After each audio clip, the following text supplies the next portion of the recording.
All right, welcome everybody to the Panda Security USA webinar on exploited trust. My name is James Manning. I'm a pre-sales engineer here at Panda, and I am going to be your presenter today. Before we get started, I want to go over just a couple of housekeeping items here.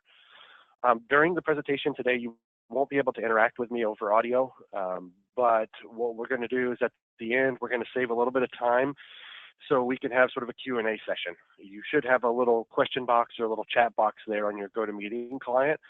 Feel free anywhere along the presentation to just throw those questions in there, and then when we get to the end, we'll go over them and I'll answer those for you. So exploited trust. Basically what we're going to be talking about today is the supply chain or software supply chain attacks. And when we talk about supply chain attacks in general, these are things that have been around since, the beginning of time, since, war began. It was seen prominently with things like Alexander the Great, Napoleon Bonaparte. And then back then, even as in now, as in today, these supply chain attacks were a smaller piece of a larger objective. Back then, well, even in war today, if you're able to stretch a supply line or if you're able to break a supply line, you definitely get an advantage there. If your enemy's not able to resupply or something like that, you're going to be able to probably overcome them. So point being, they're a smaller piece of a larger objective. So when we come up to modern era, how do these modern era supply chain attacks threaten your domain? Well, we're going to take a look at those today and see if we can answer some of those for you. But first, let's take a look at our agenda. First, we're going to take a look at the software supply chain itself. It's good to always start with a good definition so we are on kind of common ground there. And from there, we're going to take a look at a couple of the ways that it can be exploited. By no means is this going to be exhaustive, but we're going to get a good idea how that can be taken advantage of. After that, we want to take a look at seeing how common this is. We always try to take a look at this when we go through these different types of threats. How prevalent is it? How much of a risk is it to you? Also relevant is how common will it be in the future? Is this something that is going to develop into something, like we see ransomware today? Is this something that's going to develop into being very, very prominent, something that you're going to have to be very diligent with? And as we always do, we're going to look at what you can do to protect yourself against this type of threat, and then naturally how Panda can help you. Then we'll wrap up with a couple of key points and then some questions.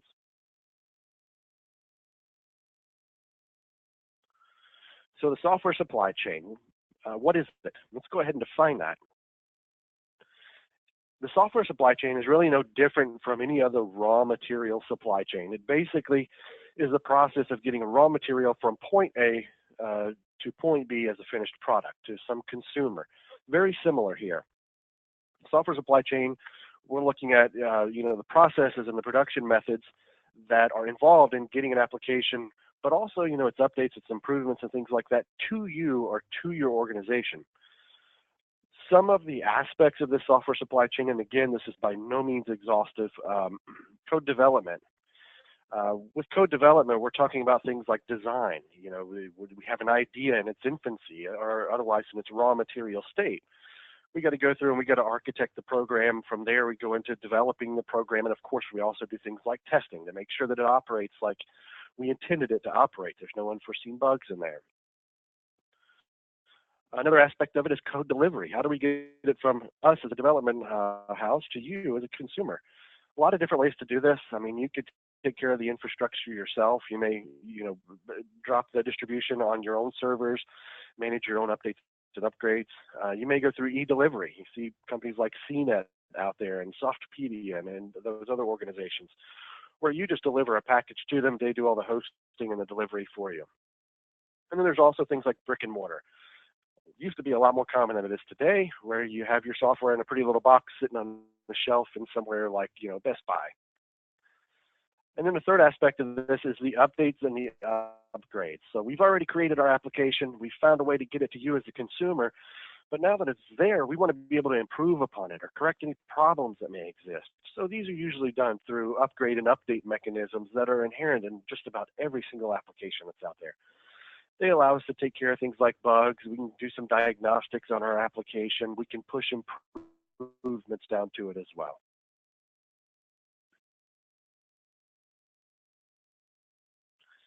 So how is this supply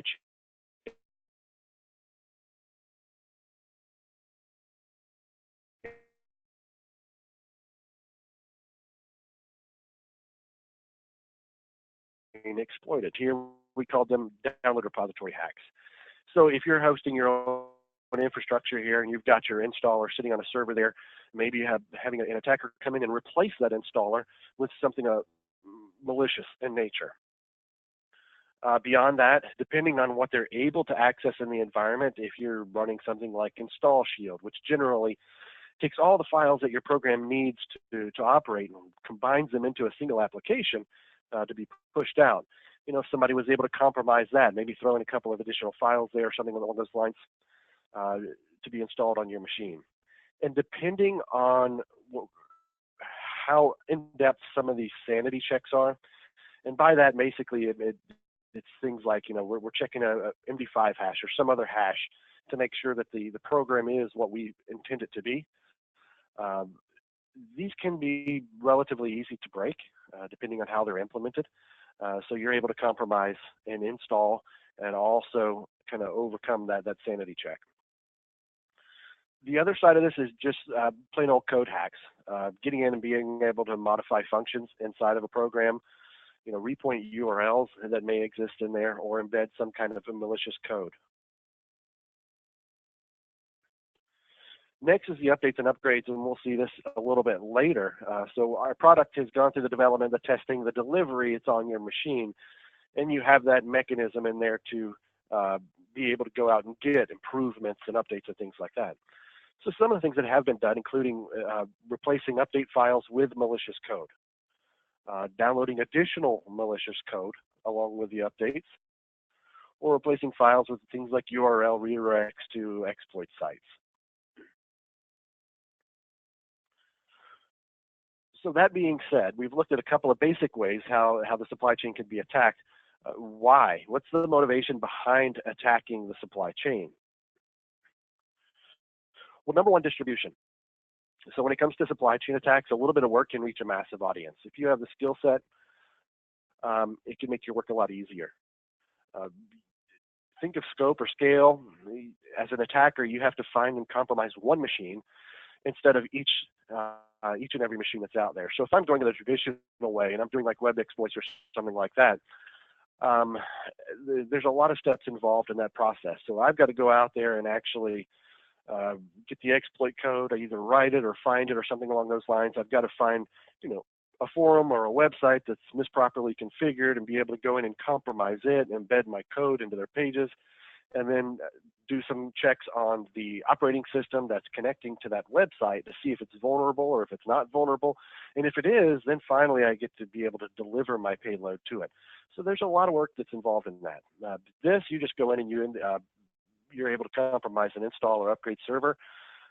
You can reach a massive audience, a lot more endpoints. And all the propagation legwork is done for you. The vendor, the one that is being compromised, has already built up this infrastructure. You know, they already have the servers that are housing the installs, the updates, the upgrades, and things of that nature to get those to end users' machines. You're just taking advantage of essentially what already exists. Another aspect of this is going to be access, and primarily we're talking about easier access to the endpoint itself. If you think about it, you have essentially a trusted supply chain. So you have a trusted vendor that's installed software on your machine, or you've installed their software on their machine. Typically, with that, if they're doing updates and upgrades, you're whitelisting URLs for that vendor as well. And so you're just going through and saying, you know, matter of fact, I trust this vendor, I trust their URLs and everything about them. Go ahead and allow them to install. So it's a lot easier access in that perspective to the endpoint itself. You have the ability to potentially, depending on the firewall and how it's configured, to bypass that firewall. If you're not whitelisting URLs for a vendor, it could get a little bit more tricky. You know, if you're doing some kind of binary analysis through the firewall, you're disassembling stuff as it comes through and analyzing it, it could be a little bit more difficult. But also along those lines, 0 days, as we all know, we've talked about this extensively, 0 days can bypass traditional antivirus. So if you're going ahead and you're opening the door to all the avenues leading up to the endpoint, and the last thing that you got to compromise is the traditional AV that's on that machine, it makes life a lot easier. and there's zero social engineering required. So think back to the scenario that we were talking about before. I have to go out and I have to find a forum that's improperly configured or a web server that's improperly configured, compromise that, get my code in there. Once that's all said and done, I have to find a way to trick this user into going to that site to start the process of infection. That's social engineering. Typically, you're going to get an email that says, I need you to click on this link, go to this website to update your information, or something along those lines. By attacking the supply chain, often that process or that part of the process is eliminated for the attacker. And this is often something that is under the radar of both the user and the administrator. Being that this is a trusted vendor or a trusted application, there's not a lot of thought given to analyzing any kind of files that come down from that vendor. It's just allowed to take place.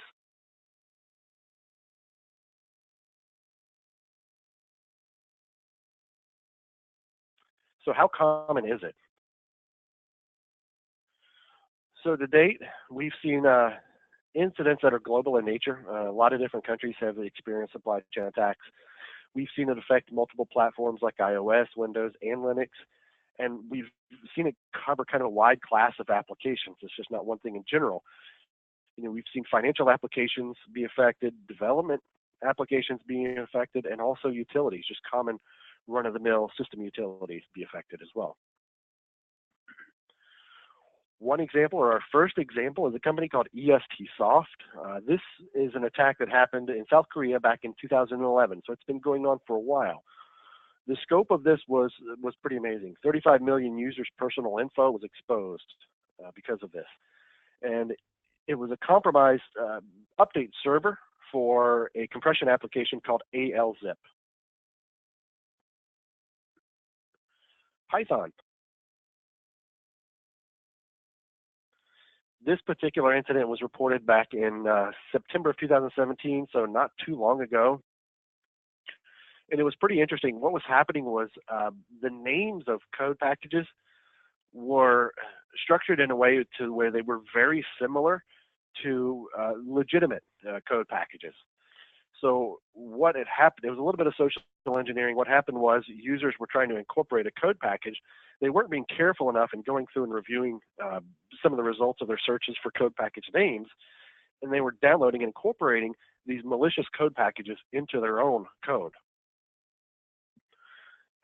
They even saw similar events where packages ended up in .mil domains. Somebody wanted to confirm this, that it was taking place, and they went through and they created kind of an innocuous package, named it similar to something that was legitimate, and put it up there just to see where it would get into, and they actually found it into military domains.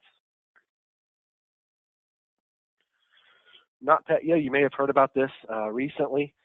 June 2017, this primarily affected Russia and the Ukraine, and this allegedly compromised update servers for an application that was called MEDOC. This is our financial application here. A couple of big companies were affected by this one. Maersk, if you think about the big shipping containers, they get loaded on the huge vessels out at sea. Maersk controls a lot of those. They were impacted by this to the tune of somewhere around $300 million. And then also FedEx. When I was looking at this, I don't think they had a total for it, but they were estimating it to be potentially double what Maersk suffered, up to the tune of about $600 million. And the Apple iStore, this was actually an interesting one. This is something that happened about 2 years ago in China, September 2015. So Xcode is a development tool produced by Apple, and I believe it's freely available on the App Store. But what happened in this scenario was it was actually propagated through a file sharing application that's common in China, and a lot of people grabbed it and started creating code and uploading that code, as legitimate, so they thought, legitimate programs up to the App Store. What ended up happening was this Xcode program that was being distributed through file sharing was actually a hacked version that was malicious, and it infected apps that these people made. So they were sending up infected applications to the App Store. People on the other side were downloading these applications and getting infected as a result.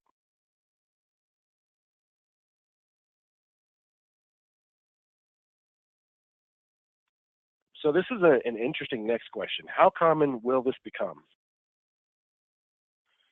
And to be quite honest with you, I think your guess is going to be as good as mine on this one.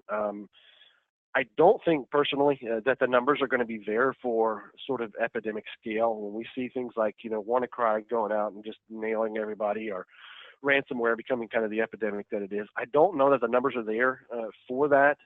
I definitely wouldn't rule it out, but if we start looking at the mechanics of the attack itself, I don't know that it's there, because you're talking about supply chains, and ideally, if you want to get a wide distribution of your malware, you're going to want to have a common application. And I would say there's only so many of those that are out there. You could definitely go after the smaller ones, but there's a limited number of supply chains that are available. Along with that, these single attacks, especially if they're going after bigger supply chains, these single attacks are going to have big impacts, which leads into the next point. Prevalence, or even these high-profile single attacks, they're going to encourage action. So you see something like this take place, you're going to have a vendor that's definitely going to take steps to start controlling this process before it happens to them, because it's going to damage their brand reputation. If somebody you know and you trust is delivering malicious software to your machine, not a good thing. And this is an easier fix in terms of scale, potentially. Depending on how large of a development house they are, the infrastructure that they may have in place. This is not like they have to go out and update every operating system that's in their network or in their environment, or deal with the patch process and manage reboots and maintenance windows and everything like that. There's things that they could put in place that'll be a little bit easier from a management side. And the other side, the flip side is, that would lead to this potentially being a bigger thing, is that it's a simpler thing for the attacker to act on. We talked about two different areas here, versus network and also an endpoint security attack. If you're talking about traditional AV, we've already looked at how this could potentially get to the endpoint, and if you're pushing out a 0-day or something along those lines, then traditional AV is going to typically have a hard time with that. So that would lend to it being a more effective method, but also the network side. This is a trusted supply chain. This is a trusted delivery mechanism into your network. So odds are some of it's going to be whitelisted or trusted allowed through. So that takes some of the work out of it for them. So right now, I think your guess is as good as mine on this. So what can you do in order to protect yourself? Well, unfortunately, right now, there's not much. The really proactive and effective steps that can be taken are mostly going to be vendor-facing. We're talking about things like on their side, like code scanning and analysis, making sure that their code is secure, but also checking for modifications that shouldn't have taken place. If they're dealing with like contractors that are doing some of their development, having a chain of custody, know who handles the code and what they've done to it. Typically, they're going to be managing this through something like SVN, but also server and endpoint security. We talked about the attacker is going to try to come in and get into these servers that house the code or house the installers, something like that. Make sure that you have those servers locked down and make it as hard as possible for somebody to get in and attack those. So outside of that, there are some things that you can do. You can layer your security. Definitely not bulletproof as we've seen, but it helps. You start doing things like packet analysis, binary detonation. If you're able to do that with like a perimeter device or a firewall or something along those lines, definitely helpful. But again, as we said, this is a trusted vendor. You potentially have gone through and you've whitelisted URLs, so that stuff may pass on through. And if you do take the approach where you're not whitelisting URLs and you are going to analyze this data as it comes through the perimeter of the network, you definitely have the possibility of things like MD5 mismatches whenever a file does finally get downloaded. So that can cause its own set of problems. One thing that we naturally are going to recommend here is it's to focus on the endpoint. This is indeed the final target for the attacker. You want to make your last line of defense a good one. So with endpoint security, this is one of the least intrusive in the upgrade process. We talked about firewalls and saying, if you don't whitelist URLs, you potentially are going to have problems with analyzing the data that comes through. So with endpoint security, there's largely going to be no in-transit corruption. Even with file analysis or scanning and things like that, we're not really going to be disassembling the file. There's no server hammering due to repeated downloads. And what I mean by that is typically an application, when it downloads an upgrade, is going to do like a CRC check, which basically says, this file should match this hash when it's done downloading. And if it doesn't, what happens is the application turns right around and tries to download it again until it gets one that matches that hash. And potentially it could just sit there and keep downloading, keep downloading, keep downloading. So with our endpoint security, we typically don't have to worry about that. Also, we benefit right now from a little bit more advanced technology at the endpoint level, primarily EDR. We're seeing a big growth and a lot of innovation in this field, as we've talked about here in the past. So definitely a benefit. You also have the traditional technology in there that is time tested, and as long as it's augmented with something like an EDR product, definitely something that we want. And we just don't see that yet with the perimeter devices.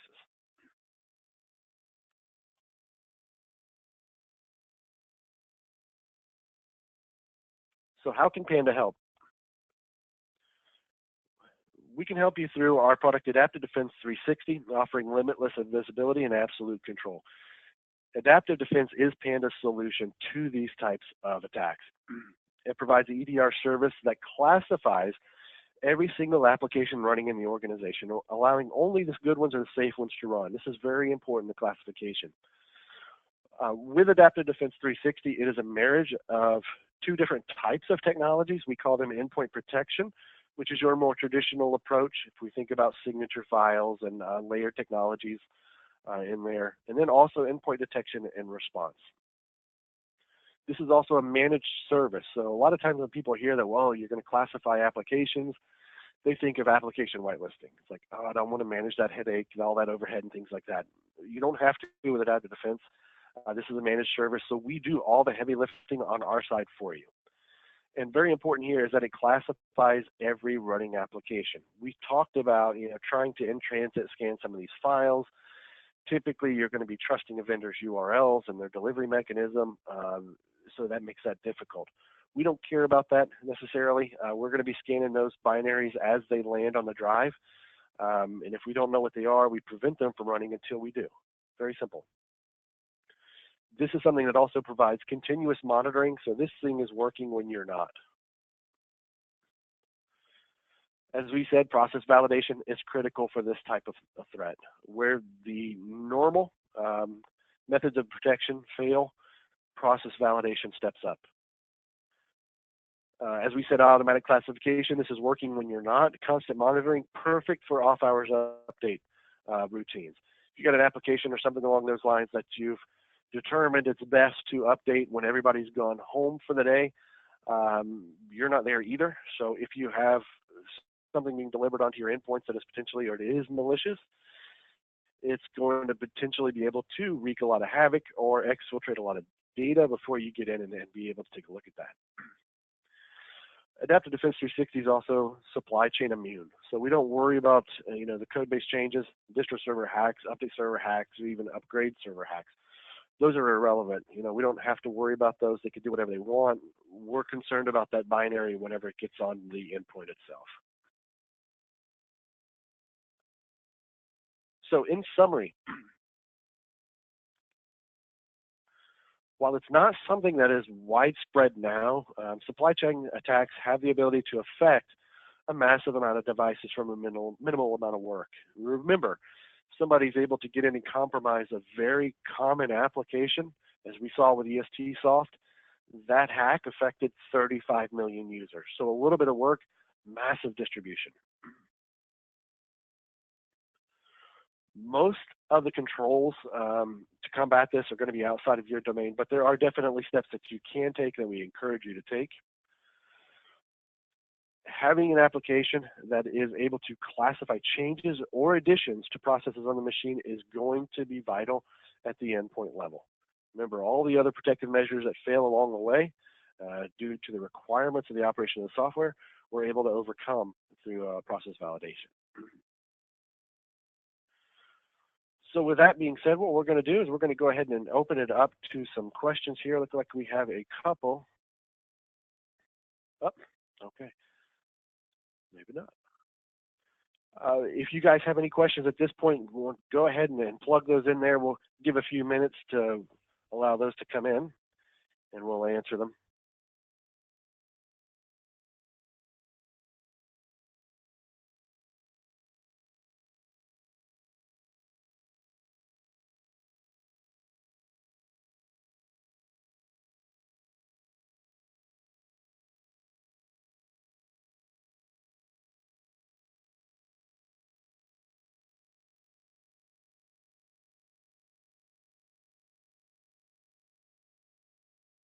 You're very welcome, Michelle. I'm glad it was informative for you.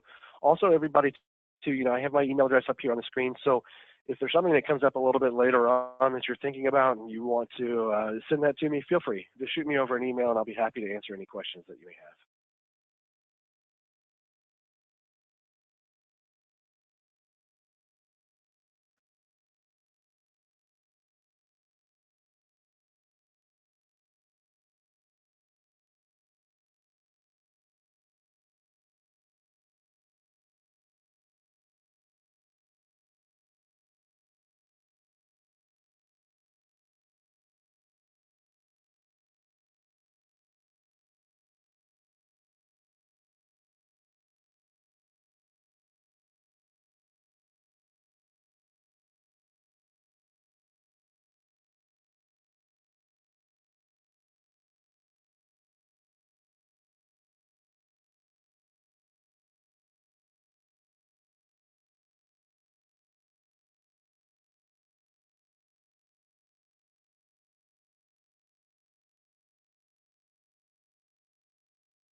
All right, everybody. It looks like that is going to do it for the questions.